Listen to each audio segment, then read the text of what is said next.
Hello, everyone. You are almost to the position you've been working towards for years. You got your conditional green card, you had the conditions removed, and now you want to become a citizen. It feels like this should be pretty easy, and it can be, but this one that I get so many calls about because they didn't do something right in their interview, and I want to make it easy for you today. So we are going to talk about how to ace, that means how to excellently your N-400, aka citizenship interview. I'm Raluca. I provide immigration, estate planning, and family law services for my clients. And Nina Clear, my marketing and office manager, is here with me. We really appreciate your likes, shares, and comments as they help others to see our videos. Before we start our topic today, I wanted to give you an update on USCIS policy of not having info pass or allowing walk-ins anymore. And we did talk about this. Remember, we spoke about this and it started on February 4th, 2019. We had a client recently who went to the Atlanta office. They told us they have a big sign saying you cannot walk in. The guard told our client that they are not allowing anyone in without an appointment and an appointment letter. So remember, they said you can call and speak with someone, and we're going to post again that phone number in the comments about your questions. And if the person you talk to on the phone, they deem it necessary, they will schedule your appointment. And I'm presuming if they do schedule you an appointment, they will send you a confirmation letter either in the mail or email probably, but I cannot confirm it at this time. So moving on to our topic today, your naturalization interview. Let's go through some basic things first. Is your interview at the USCIS office? Yes. Should you arrive on time or early? Which one is best? Yes, but don't arrive more than 30 minutes early though, because the clerk at the registration desk will not allow you to take a number but within 15 minutes before the interview time. Do you need to dress up? I think it is always a good idea to dress to impress. So probably not jeans or t-shirts. Yes. Okay. And flip-flops. Okay, no flip-flops. No flip-flops. Even if you're in hot Atlanta, no flip-flops. No flip-flops. Okay. We've talked about this in other videos. Can you bring an interpreter with you? Except in very limited circumstances, you need to be able to speak English. Don't forget, this is the citizenship naturalization interview. So even before your interview starts, when you meet the hearing officer, you should show that you know English by greeting them in English and asking them how they are. So unless you fall into the very limited circumstances where you do not need to speak English, do not bring an interpreter. So if you can't speak English and you don't fall under any exception, you may be denied? Yes. What happens if you're denied because you didn't speak English? Do you lose your legal permanent status or your green card? It depends on why you are denied the citizenship, but if it is for failing the test or being unable to read, write, or speak English, you will not lose your green card. Can you bring anyone to the interview with you?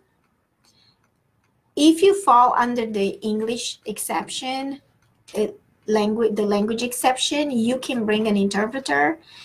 If you have an attorney, you can bring your attorney. If you have a disability, you can bring a family member or your legal guardian, but it is up to the discretion of the officer if they allow them to be present. Is there anything besides a person that you should bring with you to the interview? Yes, bring the naturalization appointment notice. Make sure you bring your actual green card as well as a copy of the front and back of your green card. Also, bring all current and expired passports and travel documents, including any state IDs.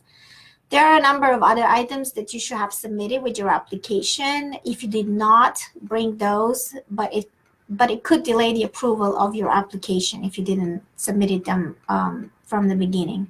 And of course, if you were requested to provide any additional documents by USCIS in that letter that you received before the interview, be sure to bring those with you. There is a form N-400 that you should review. It's on the USCIS website, and it has a list of documents to bring with you. The documents you have to present to the USCIS officer may differ from one case to another because everyone's life experience is different. So this is not an exhaustive list. A complete list of documents, yes. And the other thing to remember and to remind everybody is don't give them your original documents. Always give them copies. Yes, if you give USCIS your original documents, they are gone. You'll not be able to, most likely you'll not be able to recover them later. Okay, so what questions can you expect at the interview? Every interview is different, but the first question everyone is asked is it's actually an oath. So they will ask you to stand up, and they will ask you if you swear and affirm that everything you say will be true. After that, the questions will usually fall into one of the three categories.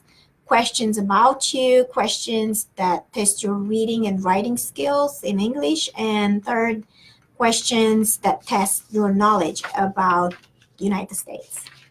Do you have any tips for answering those questions?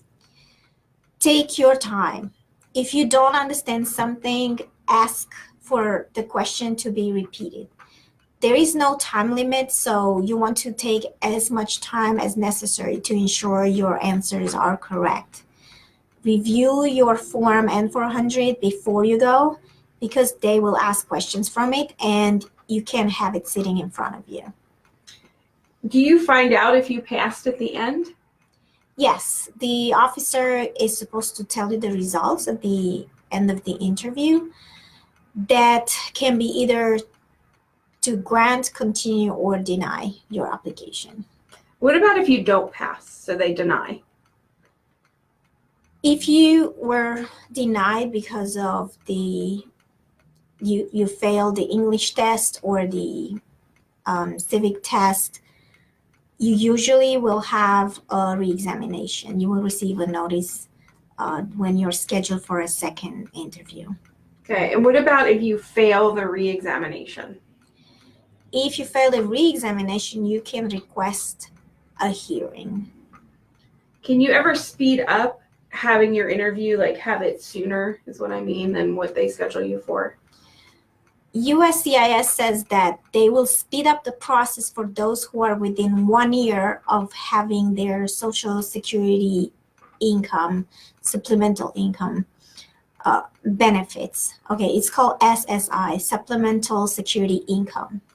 So if you are within 1 year of having your SSI benefits ended and they have been pending for over 4 months, that's one way to speed it up. Okay, and SSI is usually for disability, not if you're elderly. They're different. So, okay, do you think someone should bring an attorney to this interview?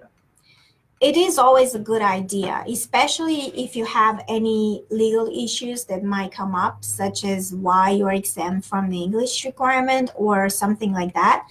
I also prepare my clients for the interview and ensure they have all the documents needed so there is no delay in their approval. Anything else?